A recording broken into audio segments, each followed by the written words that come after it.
भोपाल की तंग गलियों में एक कोने में छोटी सी सब्जियों की दुकान थी। उसी दुकान में दिन भर अपने पिता के साथ बैठा रहता था 16 साल का अमन, एक तेज़ तर्रार लेकिन गरीब लड़का। स्कूल की छुट्टियों में वो मटर छीलता, टमाटर सजाता और ग्राहकों से झगड़ते बिना भाव तय करता। अमन की जेब हमेशा खाली रहती थी, लेकिन उसका दिल सपनों से भरा था। जब ग्राहक महंगे फ़ोन निकालते, वो चुपचाप देखता। जब उसके दोस्त महंगे स्कूलों में जाते, वो सरकारी स्कूल की पुरानी किताबों से पढ़ता। मगर उसकी आंखों में एक सपना पल रहा था, एक दिन खुद का मोबाइल ऐप बनाना, जिससे लाखों लोगों की ज़िंदगी आसान हो सके। एक दिन स्कूल में एक एनजीओ का वॉलंटियर आया और उसने छात्रों को बताया कि एक फ्री कोडिंग बूट कैंप चालू हो रहा है। अगर तुम्हें जज्बा है तो तुम्हारे पास लैपटॉप न होने की परवाह मत करना, उसने कहा। अमन का दिल उछल पड़ा। ये मौका है, वो सोचने लगा।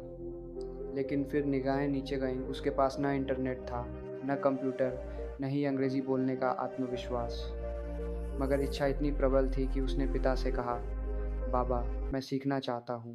बाबा ने उसकी आंखों की चमक देखी और सिर्फ इतना बोले, ठीक है बेटा, शाम की शिफ्ट में अकेला संभाल लूँगा, तू जा।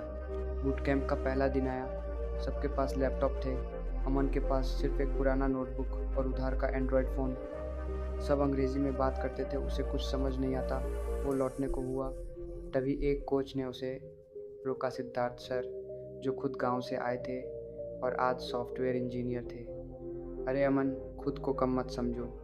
सबसे महान कोडर्स भी जीरो से शुरू करते हैं। तुझे सिर्फ सीखते रहना है। अगले कई महीने अमन ने फ़ोन पर कोडिंग सीखी। दिन में सब्जी बेचना, रात को कोडिंग करना। हर बार जब कोई एरर आता, वो खुद को कोसता। कई बार नींद की कमी से आंखें लाल हो जाती, लेकिन वो हार नहीं मानता।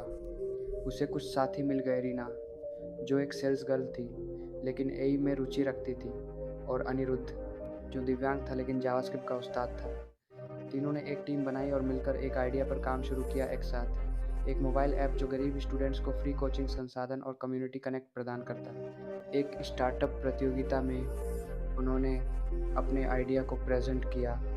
आखिरी राउंड में पहुंचने से पहले अमन के पिता बीमार पड़ गए।